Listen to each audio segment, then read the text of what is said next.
सचिन वाझे महायुतीचे पाळलेले एजंट आमदार रवींद्र धंगेकर।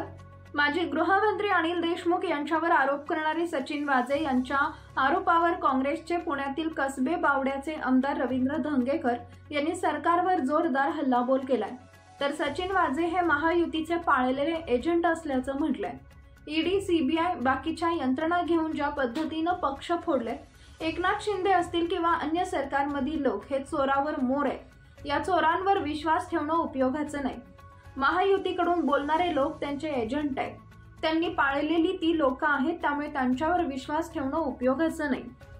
वाजेंच्या होते एक प्रश्न की अनिल देशमुख हे बाहेर आलेले, कोर्टाने त्यांना बाहेर दिलेला आदेश जायचा, मात्र जे तुरुंगावत आहेत त्यांच्यावरती महायुती विश्वास सध्या दाखवते का? आणि वाजेंनी उपस्थित केलेल्या प्रश्नांना आता काँग्रेस महाविकास आघाडीला प्रश्न विचारते। ह्याच्यामध्ये काँग्रेस, राष्ट्रवादी, शिवसेना ज्या पद्धतीने फोडण्याचं काम केलं हे आपण डोळ्यासमोर बघितलंय। ज्या ईडी घेऊन बाकीचे यंत्रणा, पोलीस यंत्रणा, बाकीचे सगळ्या पोलीस यंत्रणा वापरून जे पद्धतीने सगळे पक्ष फोडलेत, त्यामुळं ह्या फडणवीस सरकार असेल, एकनाथ शिंदे सरकार असेल, यांनी काय बोललं ते बकवास आहे। कारण ह्याच्यामध्ये ज्या पद्धतीने मग फोडलेत लोक, ती लोक कशी फोडले, मग त्यांच्याकडे गेले तर मग ते त्यांच्या ईडीच्या चौकशा काय आल्या, बाकीच्या काय गोष्टी झाल्या।